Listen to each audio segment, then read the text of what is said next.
Imagine being in a boat with 9 other people, and 7 out of the 10, they've got like these little hand drills, and they're busy trying to put holes through the boat that you're in, and you're obviously in the middle of the ocean somewhere.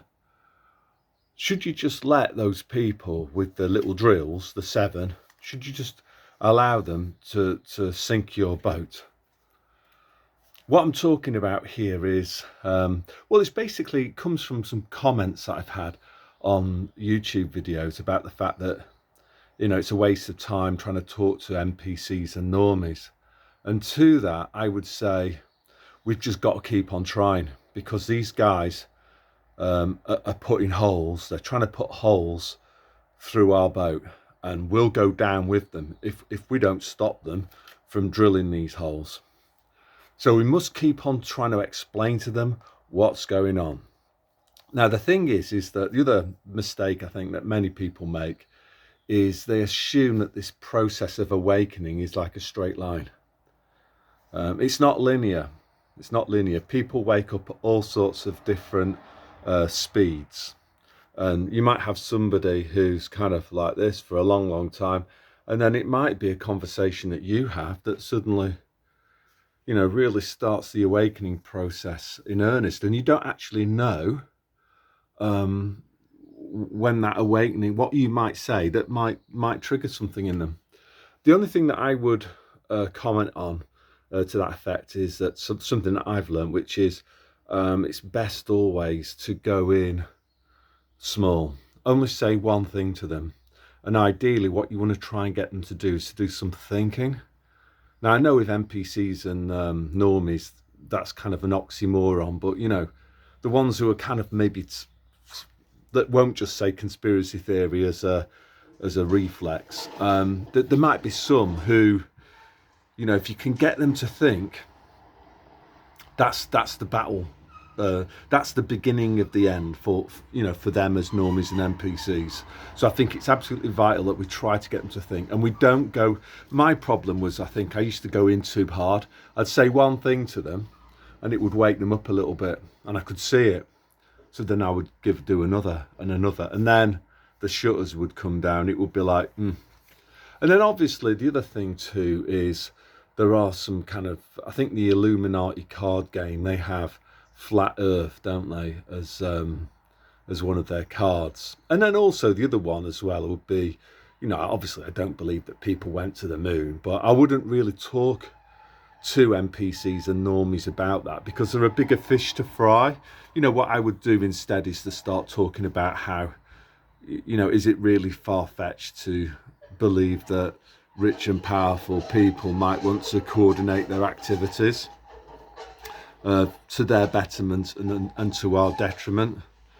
So yeah, there's also one other reason why I think we should talk to them, but I'm going to leave that until last. There is, and I'm doing that because there is an exception. There is one. There might be, statistically, they're supposed to be 10% of the population. So 1 in 10 people on the boat, probability is that they're some sort of a psychopath or sociopath. They've got narcissistic sort of tendencies. And, as I've got older, I'm 61 now. And, I've had some encounters with, at work, there was definitely psychopaths. The place was headed up by a psychopath. And at work, it's actually quite hard, when you have to, because you have to interact with them, don't you?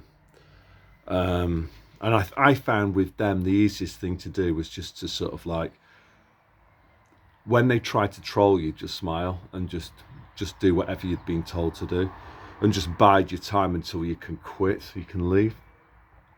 So look, I think it's kind of counterproductive to try to wake up psychopaths and sociopaths and kind of raging narcissists.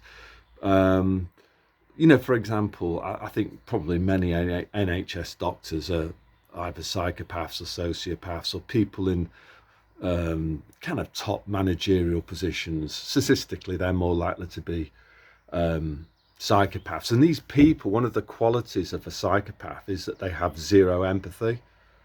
That they might try to fake empathy at times, but it is fake. They have zero empathy, and that obviously explains their behavior during the people's pantomime.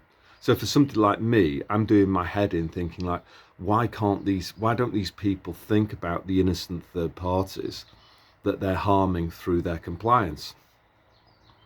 And the answer is because they're psychopaths, Nigel. And psychopaths are not interested in other people. They don't have any empathy. They're not going to feel empathy for third parties that they're harming because they're psychopaths. So it's going to be very difficult. You can't appeal to their moral compass because they don't have one. So I think I think then the other thing as well is that psychopaths and sociopaths, they're kind of energy vampires, aren't they? So they might actually feed off your questioning. If you try to wake them up, they're just going to use that as an opportunity to steal your energy and to try to kind of inflict some pain on you.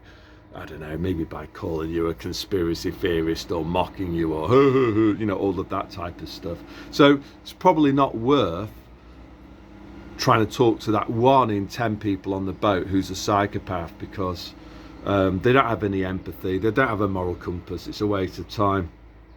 And how you deal with those people in your life, who are outside the workplace, my feeling now is that I just keep my distance from them, minimize any form of communication. If I do, I try to avoid social situations where I know psychopaths are in attendance, and it's best. And if by chance, unluckily, I kind of come across one, then the tactic I think to use is just say like 1-word answers to any questions, or just when they ask you a question, say a 1-word answer and then just walk off.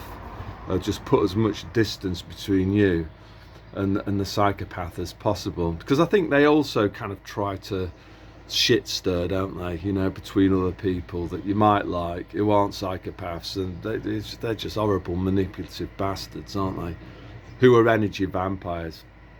I think the other thing as well is obviously for me, I'm not a fan of Big Bang and evolution, so I do believe in that somebody created all of this. It wasn't an accident, it just sounds ridiculous. It's just absolutely ridiculous, to believe in Big Bang and evolution, honestly, and to deny that there's a creator. It's just ridiculous. So that brings me on to my last reason for why we should keep on talking, and it's a story from the Bible, and it's in the Old Testament. So this is the book of Ezekiel. And basically, there's been many times in history where people have forgotten God, or they've dismissed God, like the times we're in now. There'll be people in this video, their egos are so big, they can't imagine that there's anyone bigger than themselves, including God, and they take it as a affront to their own ego. In fact, what I would say with psychopaths is that they're the same, aren't they? They tend to be atheists.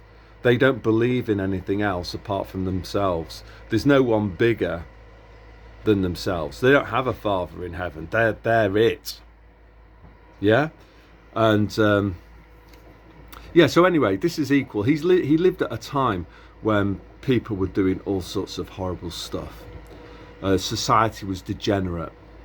So God spoke to Ezekiel and basically said to them, look, you've got to warn the people that you're interacting with. You've got to tell them that what they're doing is not right, and there's going to be a comeback.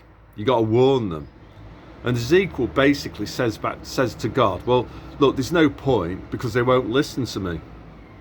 And God's answer is actually very interesting. God says, look, that may or may not be right, but what matters as far as you're concerned is that if you don't try to warn them, I will also hold you to account. And I guess what's happening here is that God's basically saying to Ezekiel is that your silence counts as your complicity. If you're not prepared to speak out against this evil, then you're complicit with that evil. And that's where I think we are now. We have to kind of speak to NPCs and normies, the ones, you know, excluding the psychopaths, because they won't listen, and warn them about what's going on. And I think we have to keep on trying. And yeah, that's basically what Ezekiel ends up doing. And that's what we must do. We must just keep on going, try to keep on talking to NPCs and normies, because we never know when we might plant a seed. And it's also expected of us that we try, because I think that's the other thing that I was going to say, is that it's not always nice, is it, talking to NPCs and normies? You might think, oh, I can't be bothered. But it's expected of us, I think. That's my belief. It's expected of us, like it was expected of Ezekiel. We're supposed to open our mouths and talk and speak the truth whenever we encounter normies and NPCs. So that, I'm thinking about psychopaths as well, but I think the thing is with the psychopath is that they're very, very skilled, aren't they? And they just won't listen. And I think for them, actually, their soul is inhabited by Satan. I think that's it. I think psychopaths, they've sold their soul. It's not the Holy Spirit that lives inside their body, it's Satan. That's why they behave like they do. That's why they're energy vampires. That's why they get enjoyment out of wrecking things, causing division between people within a family, say, for example, setting, you know, wife against husband,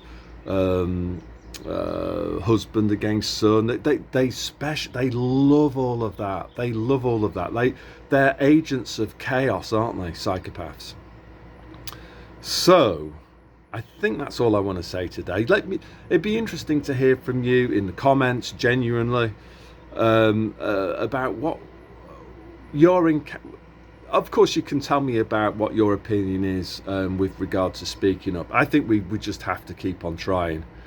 Like Ezekiel, even if we kind of feel as if it's not going to make any difference, I still think we need to do it, because I think that's what's expected of us.